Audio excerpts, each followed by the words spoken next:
Welcome home to USA Global TV and Radio, a place where dreams take flight, with authentic storytelling, diverse perspectives and meaningful conversations, where global stories unite and bridges are built beyond all borders. Discover world-class education, entertainment, hope and inspiration. Together, we're building bridges worldwide. Subscribe to our channel, USA Global TV. Download our app, USA Global TV. Be our guest or join our team. Visit usaglobaltv.com. Thanks to our founder and executive producer, Dr. Jacalyn Kerbeck. Music score by Yeffy Tang from Cloud Road Music. Voiceover artist Mike Porter. Creative direction by Paul Garcia. USA Global TV and Radio, your home for global connection. All rights reserved. This video and its contents are the exclusive property of USA Global TV and Radio. Unauthorized use, duplication or redistribution in any form is strictly prohibited.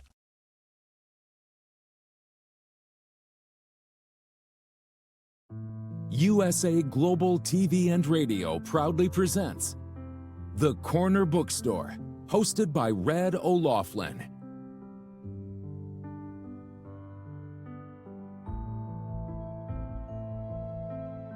Step into a world where every story inspires. These pages come to life through the voices of authors from around the globe. Written by our global community of TV show hosts and best-selling authors, these works span genres, generations, and geographies, united by the power of storytelling. Discover your next favorite book and meet the minds behind the work.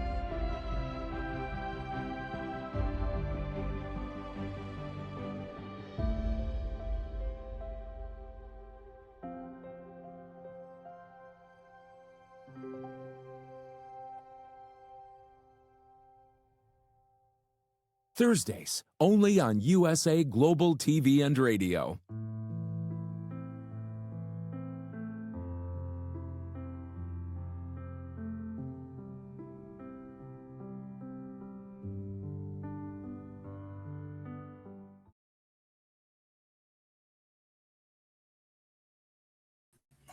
Howdy all, Red O'Loughlin here. Happy New Year for those we missed last week. Just catching up, still the first part of the year. When I'm not doing my TV shows, and I have 3 shows today, back to back to back, the primary thing I do, my real passion in life, is to research the human body at the cellular level, chemically, biologically. I look for cause and effect relationships, primarily focusing on longevity. I look at age-related diseases. I look at a lot of things. But what I want to do is identify stuff that people can at least translate for them so they can make better decisions. They can go to their doctor and say, hey, doc, what about this? So I try to look at what helps and then what makes things worse. So both ends of the spectrum. I consider myself, I used to be a health and wellness author, but I think a lot of it nowadays is I'm more or less in the area of writing decision support manuals for people who age. It just that's where most of my stuff focuses at. But when I'm not doing that, I love to cook and garden, a bunch of other things. But regardless of that, let's go ahead and go to our guest today, John Wolforth. He is a writer, author, also a digital expert. And in our back office, just as we're talking, find out he's also an avid author. And also, importantly, he's a podcaster. So, John, please join me up here on stage. Nice to see you, Red. Always good to be seen. Anyway, welcome. And from what I understand, this is not a norm for you. This is kind of an entry into the level of live TV. Is that true? Yep, I'm pretty much a novice at podcast interviews. So bear with me. I shall do my best. You wrote a couple 3 books on children's books. So tell us a little bit about your background in writing and why you decided to become an author. I decided to become an author because when I was younger, I discovered I had a penchant for writing verse. And after meeting my wife, she sort of inspired me because of our love for holidays. She inspired me to maybe try and write some stories for her, in this case, Halloween. And it sort of just, the ball sort of rolled from there. And that just turned into other holiday flavored stories along the way. But at the same time, I accidentally put these sort of having similar characters throughout the three books sort of created a world in itself. And so I sort of started focusing more on building that world out as a Toymaker universe. He's a pivotal character that exists throughout the three books and future books as well that I'm already in the process of writing. So that's the inspiration was, again, that belief in myself as far as being able to write and rhyme, for one, and two, my wife being a big driving force and wanted to entertain her. Toymaker Tales. Why that not moniker? It's I don't know how it just came into my head at some point or another, because of course it's, rat-tat-tat, Toymaker Tales, easy to remember in that sense, but also being that Toymaker is the focal character. I mean, he is the mystical backbone of the books. Like, he's always in the center of the action, and he is someone who you would love to have on your side, as far as when you're dealing with adversity of some type or another. Okay, so this mentor, for lack of a better word, in the Toymaker world Yes. is your creation, and it focuses around holidays mainly. I looked at you; it looks like you have a book a year for the last 3 years, and Correct. and so is that going to continue, or are we going to see a couple books a year, or are there going to be more Christmas stories down the road, or you don't know yet? Well, yes, actually, the intent was to release another holiday themed book this past Christmas season. How unfortunately, the book was more ambitious for me this time around, and this book was actually written in prose as opposed to rhyme, which extended it quite a bit. And I'm a fan of highly graphically illustrated, vibrant books because they are for children, and visuals is what draw anyone in to any kind of narrative or any kind of story that they want to read. It sort of starts with that, as far as children go anyway, and I think to some extent adults. So that was sort of the problem there. So I'm 95% done with this book, but it's going to have to wait until the next holiday season to get released. And it is actually for slightly older children, being in the tween stage, I would say. Okay, for clarity purposes, prose and rhyme, what's the difference? Prose is standard written text with punctuation, full written out sentences with subject, verb, adjectives, or whatever else are included, but they all establish a story in the normal context of how we speak and interact in the world. Whereas rhyme is a series of lines that, of course, intend to rhyme in the first place, but also conveying enough detail within them to carry the story along. So for me, rhyme just seemed to come easier in the beginning to write these stories. And it's funny because I've actually played around and tried to write some prose versions of them, and it was kind of fascinating. But I do like the rhyme aspect. I think is one of the things that makes them endearing for children because of the memory aspect, the language concept of being able to read along and then rhyme words. It's great for pronunciation, understanding of different words and their meanings. Okay, so your rhyming and everything is for, I believe, what, 7-year-olds and above, is that right? Yeah, 7 to 12 is more or less is the age range for these particular books. Although another aspect of rhyme that's great is the books are great to be read aloud. So if an adult is reading along, it's even better because it's an experience for the parent and the child to read the story together. I think it's more of a binding experience because they can help enunciate the words as they go. And I think this will help contribute to conversations after the story is done. Do you have any intentions to put it in a foreign language? I would love to do that, and I have considered that. At this point, it hasn't been something I've acted upon. However, I think it would be, especially now, it's so much easier to do that, that it should be something I should be doing soon. Well, I know Dante's Inferno was written in rhyme, but when it gets translated from Italian into English, it loses all its rhyme. Yes, it right? It has some difficult passages in there that need little asterisks. This is what he really meant to say, or to that degree. That's an interesting point, Red. I hadn't even considered that. Of course, the words aren't necessarily going to be the same sounding, in another language. So that would be interesting how that would pan out. But Yeah. And some of the words, even though they're commonly used, maybe there's a better or more commonly used word in that foreign language that AI wouldn't necessarily pick up on a first go round trying to get something in there to start editing. oh, sure, absolutely, I agree with you. I can imagine. I mean, I've written several books. I can imagine you put this thing down, you have it in rhyme, and now you have a certain amount of place on a page that has to go, and you also have to have an illustration. So how do you start marrying up illustrations versus your text? It's been a learning process. I will tell you that, because the books initially were written without any illustrations. So when we started to put this together, I found a fantastic illustrator who I love, and he has been quite intuitive along the way too, and he seems to love the stories as well. So that's also helpful with his own inspiration.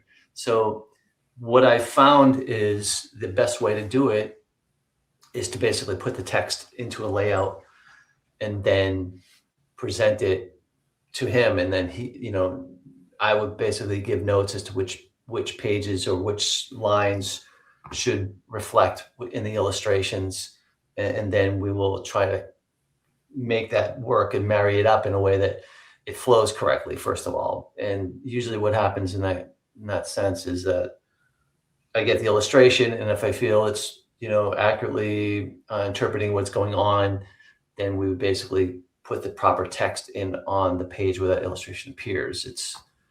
It's really the only way to make it work right. One, knowing how many illustrations you're going to have that are going to cover which parts of the book, which lines are going to be covered, and two, making sure that they do fit within the areas that you want them to. But the text has to dictate the illustration, or I should say the other way around. The illustration dictates the text placement. How many pages are your books typically?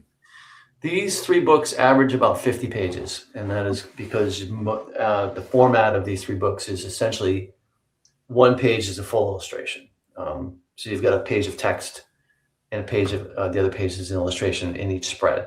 Mm-hmm. And then there are also, full, there are double spreads of illustrations as well. And in those, we probably add 1 or 2 lines or 1 or 2 stanzas in the darker areas. Of course, it can be readable. And so that's kind of how that works out. You had mentioned earlier that the world, the meaning of your books is important. Let's go into that for a little, just briefly. Well, I think what it's important about this is that the books, the way I write is I don't necessarily write to teach lessons.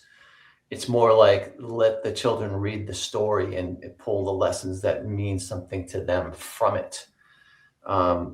So the context of why I write these stories, that's one of the reasons. The main reason, of course, is for people to enjoy them. But the deeper reason is that they are, allegories, parables, whatever you want to say, in a way, but they are not intended to, again, reflect one particular ethic or one particular moral, or even provide a lesson that is blatantly obvious. It's things that, in the context of the story, different children are going to get different meanings. It might be applied to something that's happening in their own life. So I feel that that's a kind of an important angle to consider when I was writing them. I didn't want to be preachy. I just wanted to provide a fun story that they could get some meaning out of it that may be applied to their own lives. Okay. So keeping it fun. They're kids. That's super important. It has to be fun. They have to enjoy it, right? And, there is an element of darkness to the stories. And what I mean by that is there is a backbone of it, or a subtle, thing that runs through it, a subtle meaning that runs through them all, but it is not angry. It's not malevolent. It is a type of darkness that sort of contributes to the overall situation, but reflects, again, what children may already have an instinct for or have an understanding of in the world, the normal world, the regular world. If that makes sense, what I'm trying to say is they are trying to get, they're reading the stories and they're pulling something out of it, but it's going to also include that adversarial aspect, because that's how life is. Everything has dark and light to it. Okay, so toy makers in the book, are the other characters in all the books, or just come and go depending on what's going on?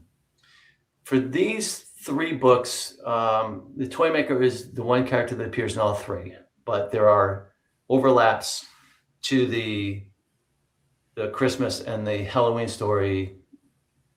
Actually, that's not true. The only overlap is basically toy maker, yeah, because in the Christmas story, it's Santa Claus is there, of course, and then some other people. And then in the Halloween story, it's just really the toy maker is the only character we know from other books, whereas the subject, the child in that book, the kid in that book, is not really, we don't really meet him again. Okay, let me see if we can pull up Amazon and take a look at the covers. Who do you get to do your cover art? The same illustrator that did all the other drawings. To me, very talented. What I didn't want to do was fall into the, I feel that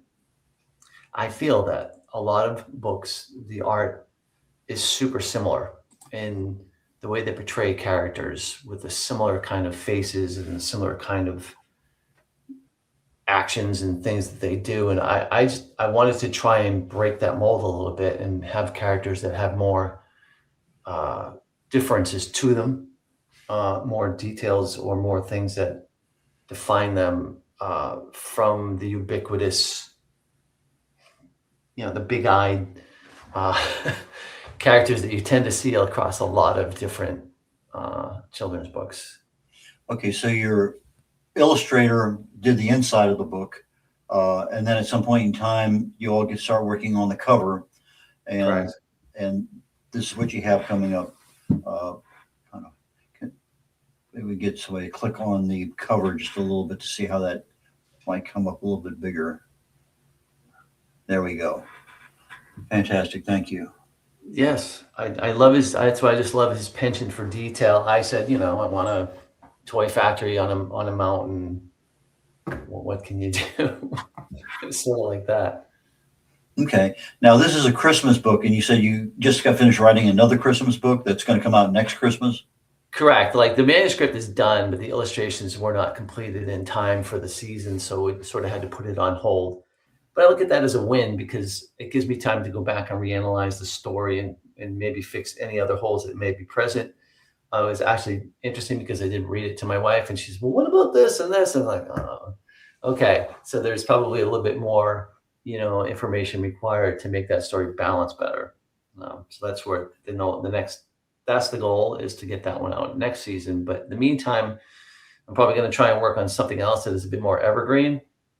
However, I will just want to clarify that I don't feel that these stories are tied to holidays. They take place around holidays, but that is sort of the construct that inspires me.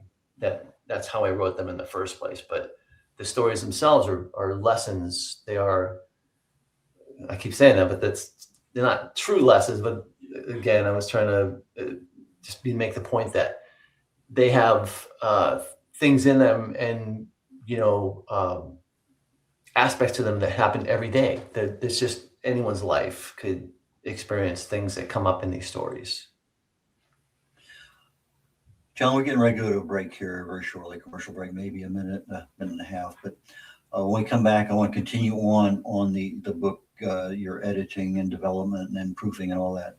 So we're going to go ahead and go to a quick break here, and then we'll be back very shortly. Great. In a noisy world, true connection begins with listening. Elevated listening transforms every conversation in just 5 simple steps. Pause and breathe. Set your intention. Listen with curiosity. Reflect back. Agree on one next step. Join the Listening Mentor on Let's Finally Talk with Dr. Jacalyn Kerbeck, the Listening Mentor, where we help you find inner peace, one conversation at a time. Streaming every day. Let's Finally Talk TV show with Dr. Jacalyn Kerbeck, only here on USA, Global TV and Radio. Subscribe to our YouTube channels to watch and engage with all our content.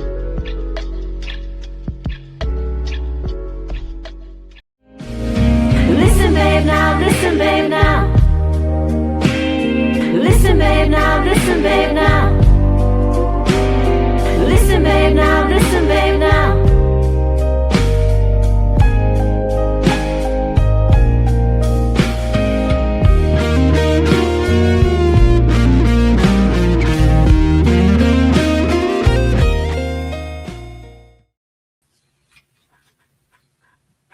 Brett O'Loughlin here. We're on the Corner Bookstore on the USA Global TV and Radio Network.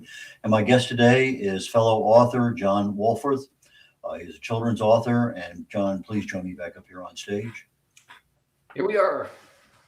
Back again. When you're writing in rhyme, I can imagine the editing must be a much bigger headache than what we typically do when we write it in prose, as you talked about earlier, normal conversation. Tell us about that. Well, it's funny because to me, it kind of seems the opposite. I think in a way, whether this is an accurate way to look at it, but it's how I looked at it anyway in the beginning, is writing in rhyme. You can escape a lot of those requirements for, proper grammar, punctuation, and so on. Because initially I never had any, realistically. But then, of course, after I did get it edited, we did add commas and periods and quotation marks where needed. But I seem to feel like the prose carries a much greater burden for those types of things because it is expected. Where I think rhyme gets away with more. As I said, it just seems that people are more forgiving when they read that versus a standard prose where they're going to say, "Well, I missed a period there, or there's no comma. Why should be a comma there, right?" Things like that. So to me, it was a simple process for the rhyming types of things. Where do you go for source for rhyming? Okay. That's it. I just I don't. It just came to me. Like I never learned how to do it. I never looked at any kind of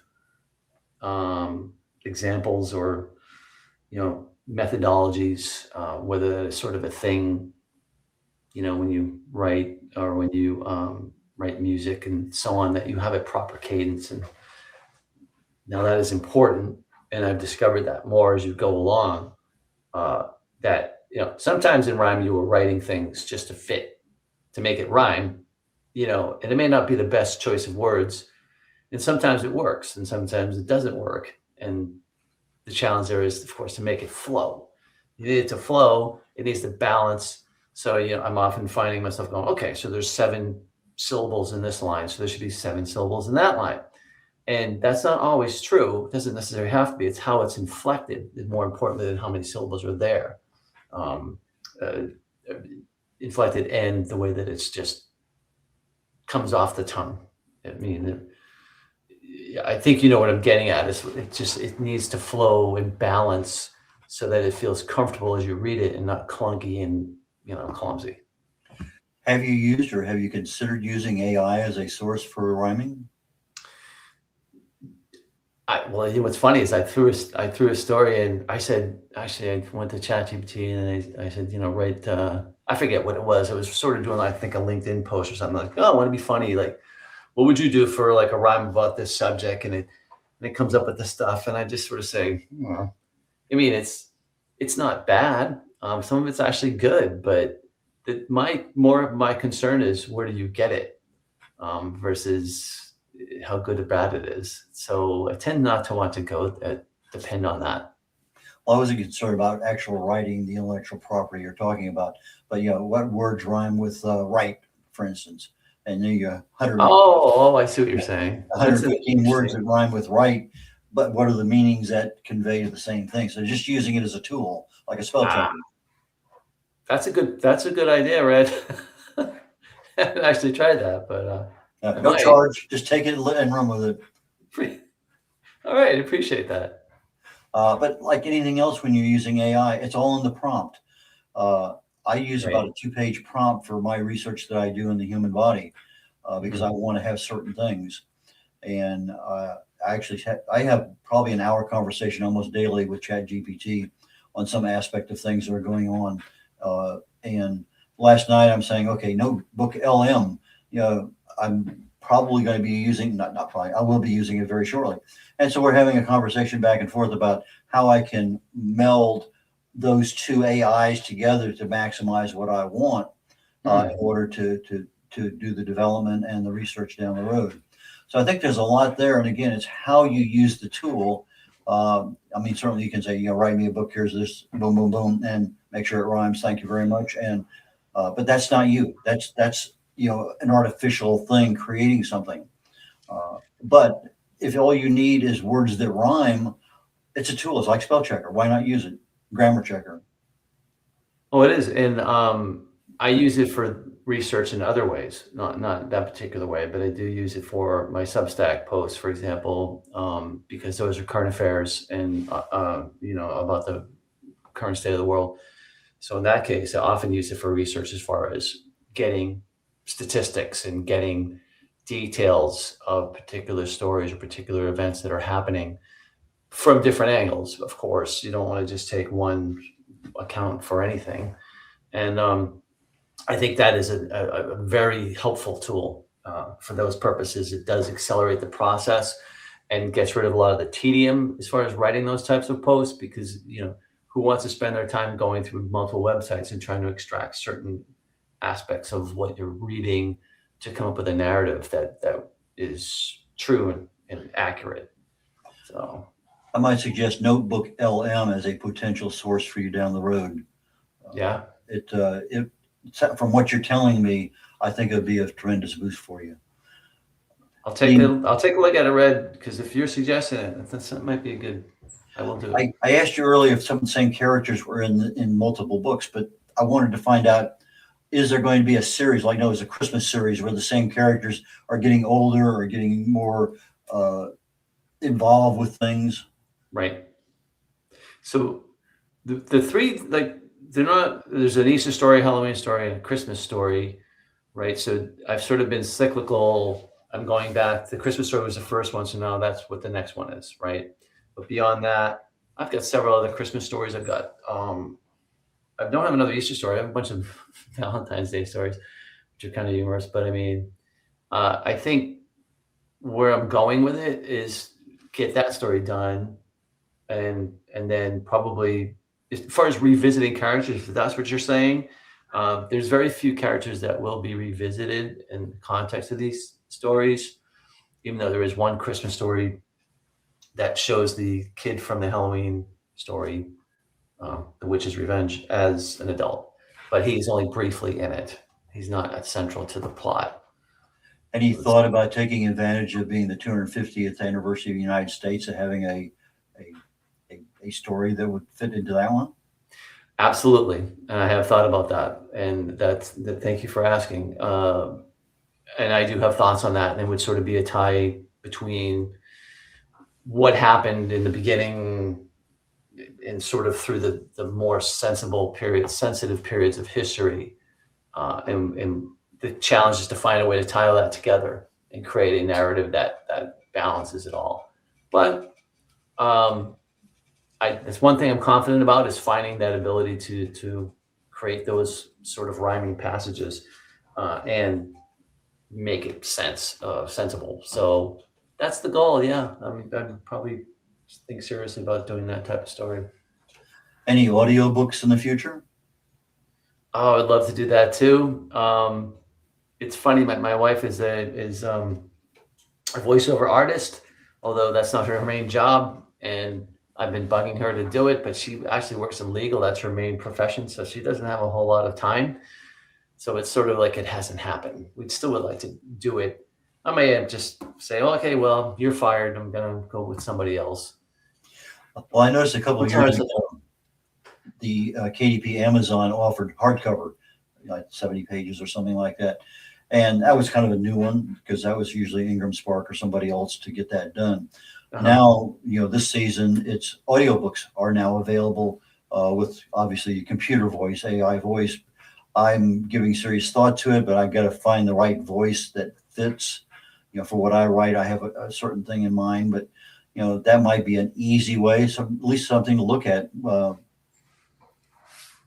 That's a very good point. It's also, you're just a fountain of information, font of information. So we're here just having a conversation, trying to help each other, right? That's right. Thank you, Red. I appreciate it.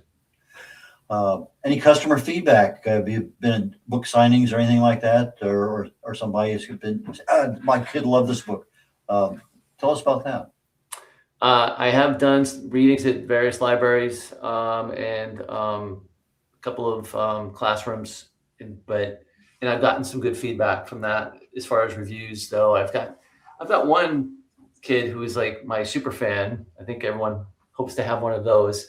And he does nothing but write fantastic, reviews about the books and how much he loves them. And just like he actually said, this is the best Christmas story ever, which I thought was, you can't get a better compliment than that, which just blew me away. And he's a very smart child, and I do appreciate his continued support from it. And there are various other ones. Not a ton. I mean, I am a self-published author, and you know how the industry is. It's very difficult to break through and get the exposure that you'd like to get. So, you do what you can. But I mean, it's always, I think that's why it's always important when you get a review to just, that sort of helps you keep going. It's incentive. It's validation that what you're doing does affect people in a positive way. Tell us a little bit about your podcast. It's interesting. My podcast is very town-centric. It's about the town I live in, which is Ipswich, Massachusetts. When we moved here, we just sort of fell in love with the town. It's a town full of history. It's a town full of artistry. We have the biggest collection of colonial time housing that still exists in the country, I believe, with entire block or 2 blocks of colonial homes from the late 1600s, early 1700s. So that's a phenomenal thing to be proud about. And actually, one of the restaurants in town claims to be established in 1634 or 1640, I should say. And I tend to believe they probably were based on their decor. But it's good. It's good for them at the same time. So I've been to some bars and restaurants over in Europe that were, I think Uflaku was what, 1399 or something like that, they're in Prague. But yeah, there's some places that are really neat when you go into them, and they haven't changed much over the centuries. Yeah. So the bottom line was, what I'm trying to get at was that I'm very proud of the town. We fell into this town. We love it here. I often say the only way I'm leaving this town is in a box. It's a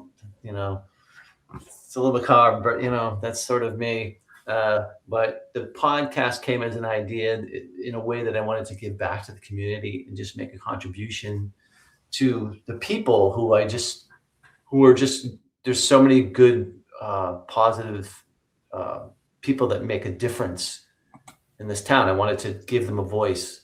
And so get them on the podcast and tell their side of the story, or, how they came to do things, or, it can be anything from culture to politics to religion. Well, not religion so much. It's kind of a very iffy one, but politics and culture are okay. And, social issues, environmental issues, things like that. So we kind of cover the gamut. I'll have a town planner on one week. Another week I'll have a local clammer who has been here for 47 years digging clams, and his perspective on ecology and resilience and as far as preservation and all these things. So there's really fascinating stories that come out of it. It's not anything I monetize. It's just purely something that this is my way of thanking the town for being what it is. So you primarily concentrate on the town, the people, the culture, the things that you see every day. Correct. Yeah, that's pretty much it. It's not a lofty ambition to go nationwide or anything with it. But hey, if you want to listen, you're free to listen to it. Okay, before we get ready to close up things here, I have to ask you. Tell me about your garden. Well, my garden, we've been gardening for, since we bought our first house like 25 years ago. And it's just something we're both Italian heritage. And so we really love, she loves canning tomato sauce so we can have it through the winter, our homemade sauce. So it started with that. So we started growing a bunch of tomatoes, and tomatoes became lettuce, and then cucumbers and peppers and melons and beans and corn and what am I missing? Kale, other stuff. Basically, any kind of vegetable that you can grow yourself, we would give a shot at doing it. So it changes every year because you've got a certain area to grow the garden to plant in. But it's always very tomato focal. She needs those tomatoes, so that's like the main thing. But I'm a pretty good tomato grower now at this point after this many years, and I've learned quite a bit. So it's something we loved and wouldn't really want to do without. And what's even better now being in this town is there are a lot of farms in the area too. So if something fails, like, oh, we can go get it at the farm, So, but we still like to grow what we can by ourselves. Well, John, how do people get in touch with you? How do they buy your books? So my books are available on Amazon and also on my own website, toymakertales.com. You can reach me if you want to know more at author@toymakertales.com. And beyond that, that's the best way to find my books and reach me if you want. And what's odd about Amazon, for some reason, you can't search by title of the books. You have to search for my name. So that's just a tip. For some reason, they don't come up if you put in the name of the book. It's odd. I've never figured that out why, but because I sometimes search by titles of books and that come up, but it's usually a Google search, not an Amazon search. Yeah, probably in Google it would come up. You're right. But sometimes I go in there trying to find something, and I have a author's name, Jane Smith. And there's 450 Jane Smiths. I'm trying to find a book, and it's interesting. But John, thank you so very much. I know you also are a digital expert, and maybe that might be an opportunity for you to be a guest on another one of my shows called The Wise Ones, which starts in about 24 minutes from now. So anyway, I would love to chat with you down the road, and I'd like to figure out, like to see how your last New Christmas book that's going to come out actually makes it. So down the road, I certainly hope we connect again. Thanks, Rick, for having me. I really appreciate it, and I would absolutely love to be on your other podcast if you are so inclined. Be happy to make a contribution there if I can. Okay, if I had a podcast, I'd have you on it, but it's all live TV. Sounds beautiful. Yeah, we when we make mistakes, they're there forever, as my boss tells me. So let's make anyway, some. John, thank you so very much. I really and truly appreciate it, and we will catch you down the road. Take care, sir. Red O'Loughlin here. We're getting ready to wrap up today's show on USA Global TV and Radio Network called The Corner Bookstore. The next show is The Wise Ones. A good friend of mine is going to be on there today. He's involved with a new venture. He's also a Vietnam veteran, as I am, and we've been to a number of different events here throughout things. But I think he has something fairly serious to talk about today. I'm talking today in my show called Talking Heads, which is in about 22 minutes, hour and 22 minutes. And I'm talking today about New Year's resolutions. And basically my topic is fix the system, not the goal. Because when you look at your subconscious mind, which really and truly controls everything you're doing in your life, 95% or more, it controls your habits, your beliefs, it controls the things that really drive you, those things that are super important to you. So as you start, I want to lose 20 pounds. Well, that may be a good goal for you, but it may not necessarily align with your subconscious mind because of the things that you've done in the past to lose weight and failed at. And now they're all listed, they're archived in the front of your brain as flashing red lights. Do not do this. And so anyway, that's what we're going to talk about today. So that being said, I'm going to get ready to leave the show here in a moment and get ready to start The Wise Ones. And my show guest today is Mike Martin, and I will join you all again next week. Take care, y'all. Bye now.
Thank you, viewers and listeners of USA Global TV and Radio, for joining us today.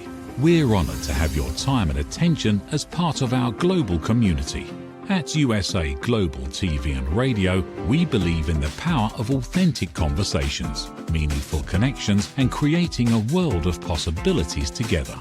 Want to be part of something bigger? Join our team of elevated listeners at usaglobaltv.com, a space where your voice matters and your ability to listen transforms relationships. Stay connected with us across all our platforms for thought-provoking discussions, expert insights, and empowering stories. Subscribe to our channels at youtube.com/c/USA Global TV. Follow us on social media and explore the endless opportunities we're creating for growth, learning, and inspiration. Together, we're not just broadcasting, we're building bridges and changing lives one conversation at a time. For inquiries, contact us at info@usaglobaltv.com. Music by Johnny Dyes. Produced by Executive Producer and Director Dr. Jacalyn Kerbeck. Voiceover by Mike Porter. Creative direction by Paul Garcia. All rights reserved. Copyright 2025. Visit usaglobaltv.com to view our full terms and conditions.